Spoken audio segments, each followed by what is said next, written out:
우리 욥기 42장 1절부터 17절까지 말씀 중심으로 눈으로 주를 배옵나이다 라는 제목과 함께 오늘 욥기 마지막 말씀 함께 나누겠습니다. 욥기를 처음 설교하면서 언제 끝날까 라는 마음도 있었고, 평상시에 쉽게 설교하지 못했던 부분들을 우리가 하나하나 마치 글자 하나를 뜯어가면서 다시 붙이듯 우리 가슴에 새겨 넣는 귀한 시간이었습니다. 여러분도 여러분 마음에 각각 인생의 문제들이 풀렸을 줄 믿고, 오늘 마지막 놀라운 대미를 장식하죠. 42장 내가 주를 귀로만 들었으나 이제 눈으로 주를 봅니다.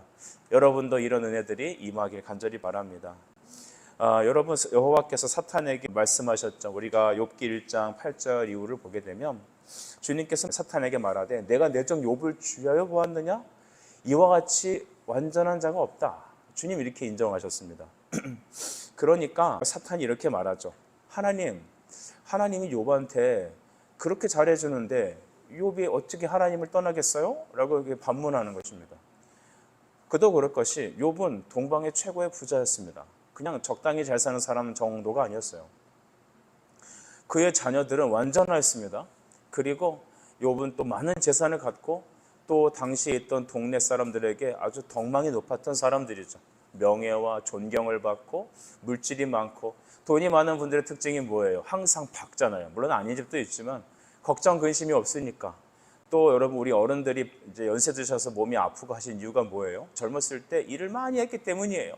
고생을 많이 하고 상처 많이 받고 그러니까 마음도 아프고 손마디도 쑤시고. 그런데 부자들은 안 아파요. 늘 좋은 거 먹어서 피부가 윤택해요. 그들은 매일 하는 것이 백화점 서핑하고, 그 다음에 마사지 받고, 사우나하고, 친구들과 이렇게 차 마시고 맛있는 거 먹고 행복하게 하다가 집에 들어와서 애들은 고급과에 붙여주면 돼요. 뭐 그렇다는 것입니다. 그러니까 여러분, 사탄이 그거 갖고 꼬집어 얘기하는 거예요. 하나님 좀 보십시오.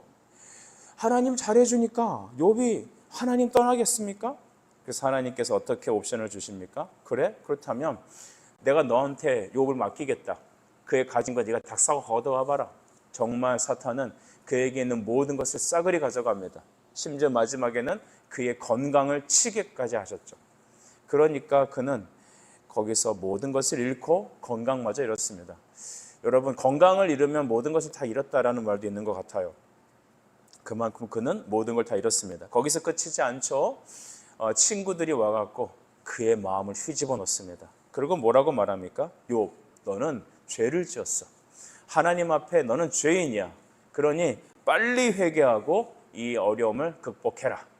근데 욥이 좀처럼 말을 안 들어요. 뭐라고 말합니까? 나는 죄 지은 거 없어. 나는 이렇게 심판을 받을 만한 그런 죄를 짓지 않았어. 내가 하나님 앞에 서서 물어볼 거야. 내가 하나님 앞에 서서 나의 이 환난과 고난이 왜 있는지 주님께 직접 들을 거야. 이 싸움이 그렇게도 욥기의 대부분을 차지하는 친구들과의 논쟁이었습니다. 친구들도 인과응보적인 생각을 갖고 있죠. 이거 잘못된 신앙이라고 말씀드렸습니다. 우리가 율법적으로 그렇게 세상적인 논리로 하나님 말씀을 대신하여서 그냥 하나님 말씀만, 하나님이란 존재만 내가 믿고 있던 신념과 종교로 갈아탄 것입니다. 과거에 우리 조상들이 어땠습니까? 정화서 떠놓고 비나이다 천지신명께 비나이다. 치성이면 감천이요. 간절한 마음으로 여러분 알 수 없는 신에게 빌어댔지 않습니까? 그리고 헛된 신에게 우리는 우리의 재물과 모든 것을 바치지 않았습니까? 그 천지신명이라는 알 수 없는 신이라는 이름 대신에 하나님만 싹 바꿔 낀 거예요. 이런 신앙생활, 이런 종교생활 하는 교인들이 참으로 많은 것 같습니다.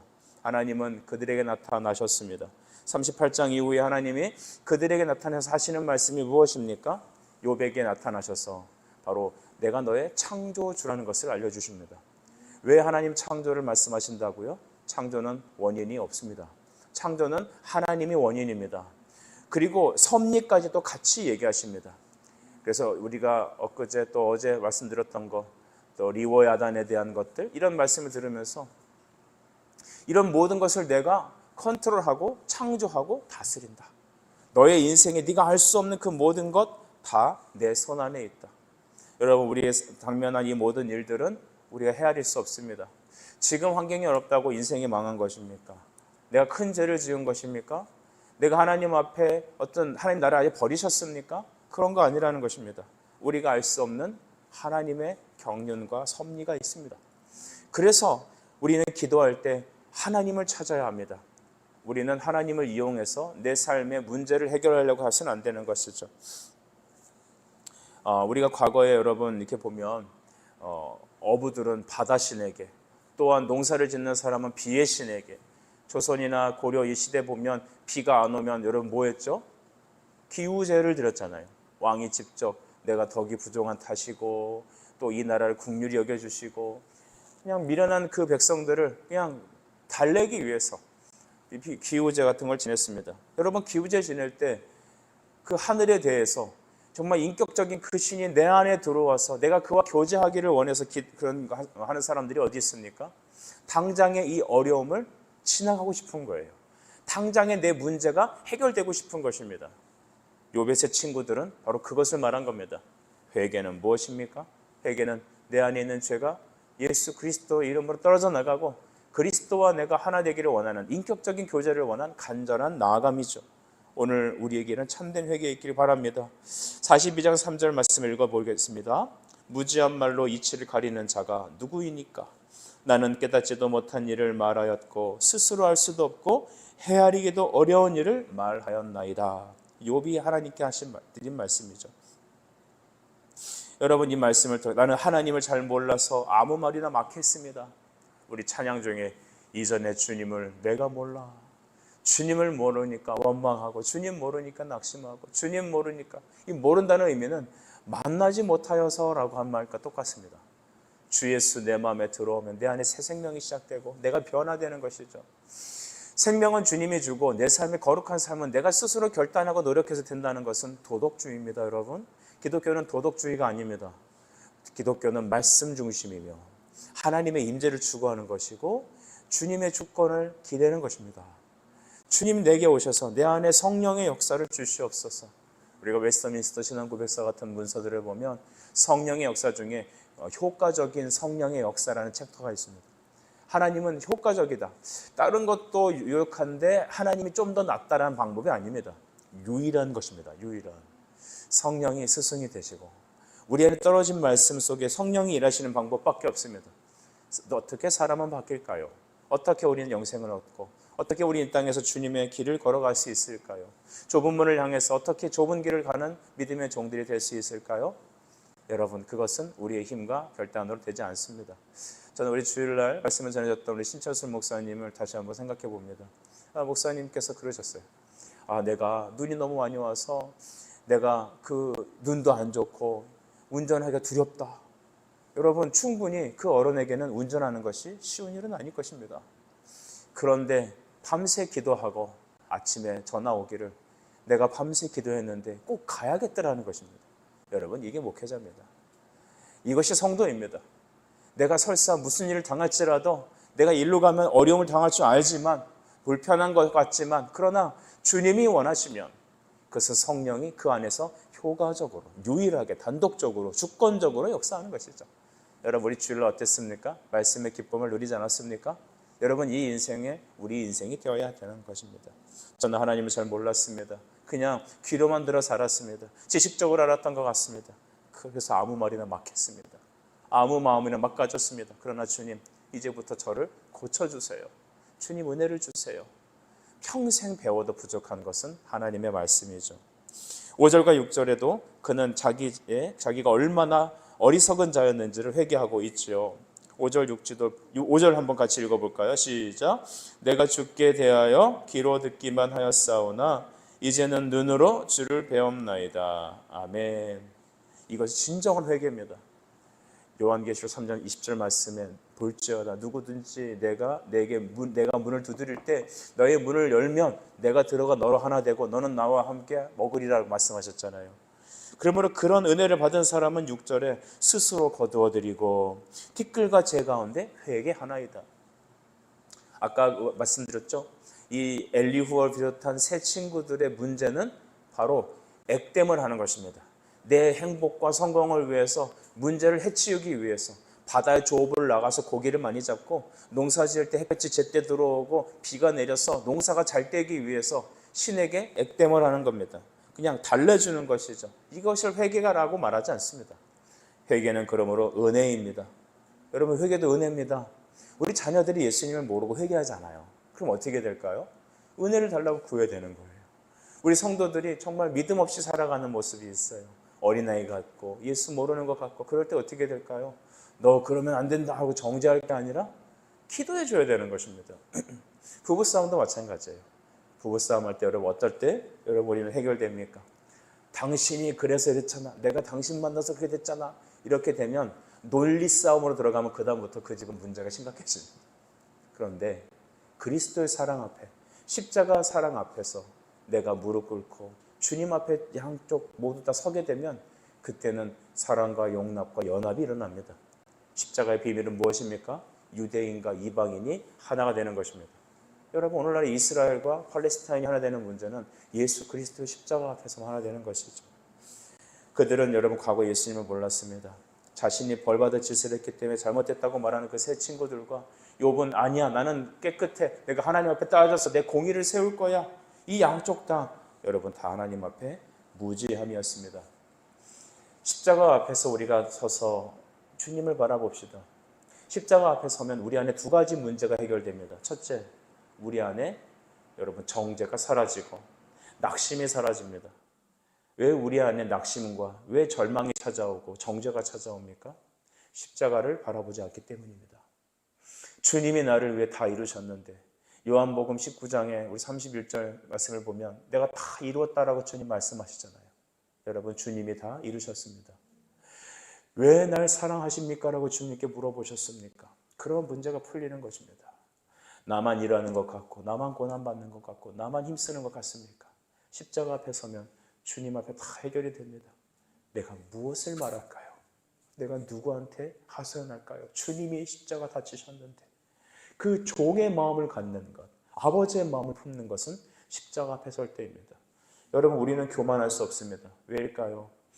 하늘 영광 버리고 이 땅에 오신 그리스도께서 이 죄인을 위해서 피 흘려 죽으셨는데, 내가 뭐라고 그 앞에 머리를 들고서 잘했느니 못했느니 내가 어쨌느니 과거에 내가 뭐였느니 그런 말 어떻게 합니까? 만왕의 왕이신 그분은 여러분의 아버지이십니다. 참된 회개란 이런 것이죠. 회개는 생명을 낳는 여러분 역사를 가져옵니다. 연합의 역사를 가지고 옵니다. 하나님은 우리에게 회개를 요구하십니다. 만일 우리가 하나님께 우리의 죄를 자백하면 그는 미쁘시고 의로우사 우리의 모든 죄를 사하신다 하셨습니다. 그 하나님 앞에 나가게 되면 십자가를 만나게 되고 그 주님 날 사랑하신 마음, 아버지의 마음을 품게 됩니다. 우리 교회 모든 리더십들이 이 마음을 품기를 원합니다. 이 안에 계신 기도하신 여러분 안에 이 마음을 품으십시오. 곧 그리스도의 마음이니 바로 하늘 영광 버리고 이 땅에서 십자가에 죽기까지 복종하신 그 아버지의 마음, 그것을 품을 때 우리는 진정한 회개의 자리에 이르게 되고 그리스도와 연합하게 되고, 우리는 이 땅의 것을 기뻐하지 않고 교만하지도, 또한 여러분 우리는 낙심하지도 않는 믿음의 길, 바로 그 생명의 길만 걸어갈 줄 믿습니다. 따라 말씀해 주실까요? 내 인생은 꽃밭을 걸어갑니다. 시작. 내 인생은 꽃밭을 걸어갑니다. 우리 권사님, 집사님 오늘 아침에 서울 가실 건데 잘 다녀오시되, 왜 내가 병원을 갈까가 아니라 그 길이 찬송의 길이고 꽃밭이 되길 바랍니다. 아침에 아이들을 학교 보내고 남편을 출근하게 하고 하루하루 살면서 스트레스와 많은 그 빌런들을 만날 때 요즘 참 빌런이 많아요. 열심히 일하는데 혼자 이렇게 뒷짐지고 있는 양반 보면 속이 터지죠. 교회에서도 그런 사람들이 있고 밖에서도 있고 빌런은 항상 있습니다. 그러나 그 속에서도 하나님은 여러분에게 서치라이트를 비추시는 거예요. 우리는 눈으로 주님을 뵙는 사람들입니다. 그냥 풍월로 들어서 하는 사람들이 아니라 내 안에 계신 주님을 날마다 뵙는 것입니다. 말씀해 주는 기쁨으로 여러분 살아가십시오. 하나님 여러분 사랑하십니다. 그 사랑으로 가정이 하나 되십시오. 자녀를 품으십시오. 열방을 품으십시오. 이웃들을 품으십시오. 하나님께서 우리에게 생명으로 갚아주실 것입니다. 여러분, 우리 하나님께서는 욥의 이제 결론으로 욥에게 나오셔서 그 7절에 보니까 엘리바스를 부르게 돼요. 이 친구들 중에 대표급으로 엘리바스를 불러서 그들을 꾸짖죠. 중반절에 7절 중반절에 보면 내가 너와 두 친구를 노하나니라고 했습니다. 하나님이 친구들에게 노합니다. 너희가 나를 가리켜 말한 것이 내 종 욥의 말같이 옳지 못함이니라. 욥을 뭐라고 말하고 있냐면 내 종이라고 얘기해요. 너희들은 내 종이 아니야. 너희들은 나한테 지금 혼날 녀석들이야. 정죄받을 녀석들이죠. 그러나 욥은 내 종이라는 거예요. 하나님께서 사랑하시는 사람이 있습니다. 이게 물론 이제 각 종교마다, 이 교단마다 이 신학적인 관점이 다르거든요. 그런데 유일하게 우리는 예수님께서 우리를 택하신 백성이 있다라는 신앙 교리를 믿는 그런 이제 교회죠. 하나님이 택하시지 않으면 구원이 일어나지 않아요. 우리 과거에 보면 이렇게 왜 농사법 중에 우리나라는 이제 그렇게 하는지 모르겠는데 다른 나라는 이렇게 흩어 뿌리기를 하죠. 곡식을 쫙 그냥 뿌립니다. 우리는 이제 모종을 키워서 이렇게 심잖아요. 근데 다른 나라는 이렇게 뿌린단 말이죠. 그러다가 하나가 틱 하고 잘못 떨어지면 길바닥에 떨어지고 뭐 틱 하면 또 어디 돌짝밭에 떨어지고 그럴 수 있지 않습니까? 근데 하나님은 구원은 그런 게 아니라는 거예요. 구원은 하나님께서 택하신 그 백성이 하나님께 돌아오는 겁니다. 만약에 누가 복음을 듣고 예수님께 돌아왔다고 합시다. 그거 운이 좋아서가 아닙니다.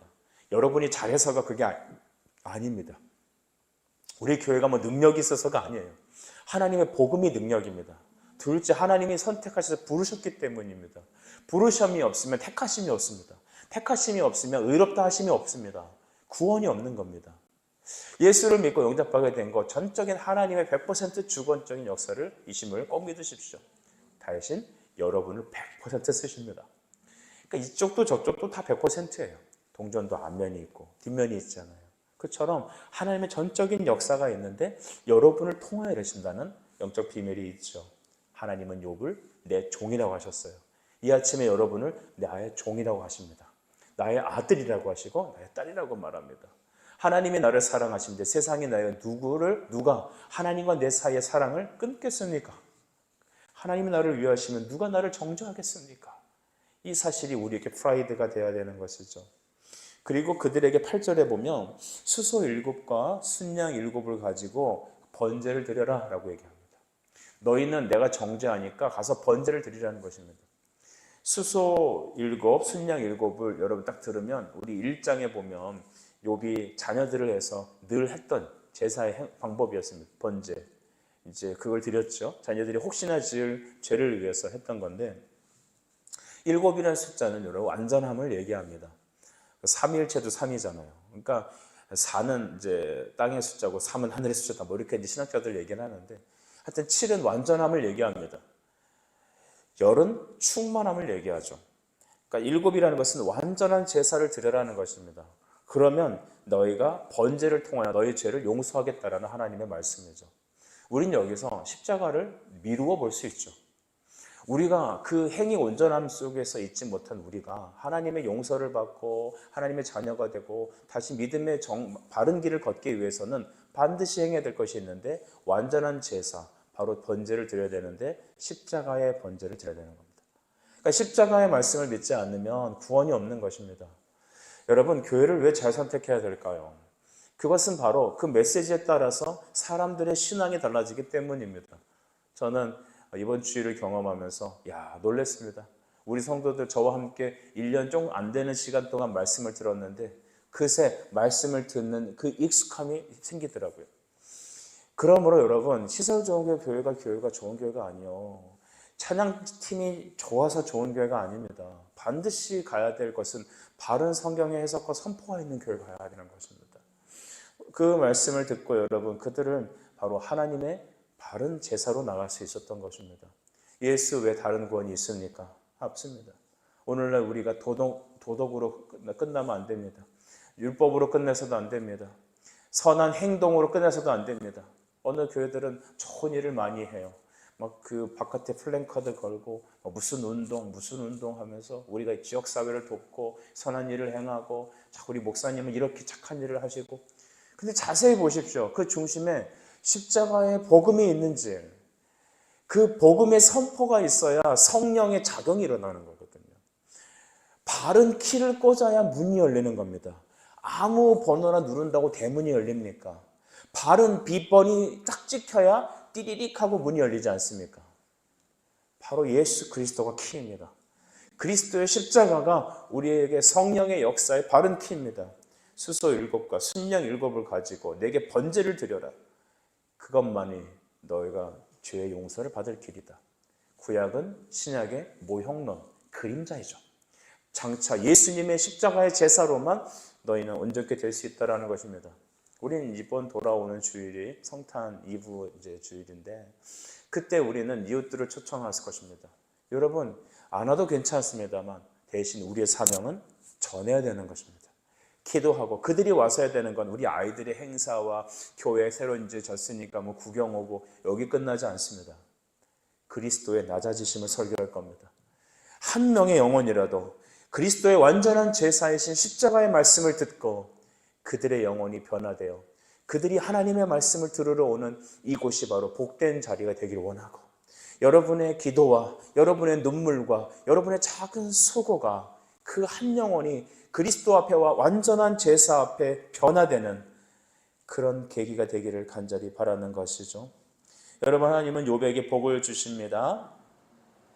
그래서 이제 10절의 말씀 보면 욥이 그 친구들을 위해 기도할 때 여호와께서 욥의 곤경을 돌이키시고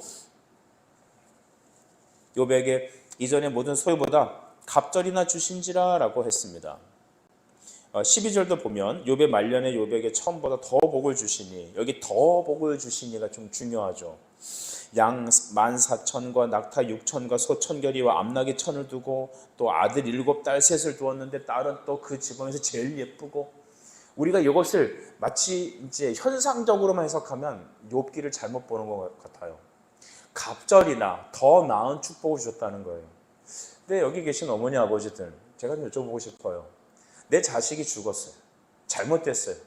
그런데 나중에 하나님이 또 다른 자식을 주면 내 마음이 해소가 됩니까? 물질은 잃어버렸다가 다시 찾으면 될 수도 있어요. 하지만 여러분 건강은 다시 찾기가 힘들고 자녀도 다시 찾기가 힘들어요. 잃어버린 자녀를 다시 찾는다고 과거에 돌아간 자녀들에 대한 상처가 해결됩니까? 그건 아니에요. 그럼 이 말은 뭘 얘기하느냐 하면 이전과 다른 놀라운 신분을 말하는 겁니다. 아담은 첫 번째 지음받은 아담은 완전한 자였습니다. 죄가 없는 완전한 피조물이었습니다. 그러나 다시 회복된 우리 성도들은 바로 하나님의 자녀가 되는 비교할 수 없는 탁월한 신분을 받은 겁니다. 전에는 아들이 아니었어요. 전에는 딸이 아니었습니다. 그냥 피조물이었습니다. 죄 없는 완벽한 베러된 피조물, 좀 더 나은 피조물이었어요. 그러나 지금은 비교할 수 없는 아들이 된 것입니다. 이전과 다른 놀라운 신분의 상승을 주셨고 아들로 삼아주셨고 우리가 이 땅을 떠났을 땐 하나님의 우편 보좌에 있는 그리스도와 함께 연합하여 그곳에서 영원히 하나님의 잔치에 참여할 수 있는 우리가 꿈도 꿀 수 없는 놀라운 신분으로 우리를 바꿔주셨습니다. 욥이 받은 축복은 좀 더 나은 축복이 아닙니다. 말년에 모래 살고 자녀를 보면서 복락하고 건강히 죽었더라가 아닙니다. 우리 어른들의 비전이 뭐죠? 돌아가시는 그날까지 건강하게 살다가 밤에 주무시다가 천국 가시는 거잖아요. 근데 그렇게 기도하지 마시고요. 그러면 옆에서 계시는 분들은 기절합니다.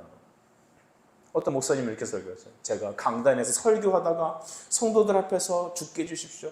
그러면 그 성도들 심장마비거든요. 제가 막 설교하다가 콱 죽어봐요. 그러면 여기 앞에 있는 우리 애들 어떻게 되는 거예요? 그러지 마세요. 병원에 입원하셔서 깨끗이 예배 드리시고 아프지 말고 천국 가시는 방향으로 좀 선회하여 기도해 주시길 부탁드립니다. 여러분 우리의 기도 제목은 그거죠. 아프지 않고 살다. 그런데 욥이 바로 그 축복을 받은 거 아니겠어요? 이 땅에서 잘 되는 것 물론 하나님의 은혜입니다. 그러나 오늘 이 본문은 비교할 수 없는 영적 신분의 변화를 허락해 주신 것입니다. 우리 시편 23편 5절 말씀 보면 주께서 내 원수의 목전에서 내게 상을 차려주시고 기름을 내 머리에 부으셨으니 내 잔이 넘치나이다. 아멘. 사랑하는 여러분, 욥의 말씀이 정리됩니다. 그는 전에는 귀로만 들었으나 내가 무지하였으나 아무 말이나 막 했으나 이제 내가 주님을 배웠습니다. 하나님을 만나고 나니까 인생의 문제, 질문들이 싹 사라집니다. 좋은 배우자를 만나야 되고, 좋은 친구 만나야 되고, 또한 인생의 좋은 여러 가지 환경도 만나야겠습니다. 하지만 구주 예수 그리스도를 만나야 합니다. 여러분, 예수 만나셨습니까? 하나님의 아버지의 그 마음을 품으셨습니까? 우리는 죄인이라서 다 우리가 귀로만 들어서 하나님을 잘 알지 못하고, 우리는 마음이 비뚤어지고 어그러져서 진짜 주님께서 원하시는 길을 알지 못하죠. 그러나 주님을 만나면, 하나님을 믿음으로 만나면 날마다 우리는 거친 인생길에서 꽃길을 걷는 그런 사람들이 될 것입니다. 하나님께서 우리에게 주신 축복은 좀 더 나은 삶을 주시려는 것이 아니라 비교할 수 없는 자녀의 삶을 주시는 것입니다. 그러니 이 말씀 따라 늘 찬송 부르며 귀로 들은 것이 아닌 눈으로 주를 매일 뵙는, 주의 얼굴을 매일 뵙는 사랑하는 우리 성도들이 되시길 간절히 축복합니다. 기도하겠습니다. 사랑하시는 주님, 우리를 자녀 삼아 주시고 비교할 수 없는 영적 신분을 주시니 감사합니다.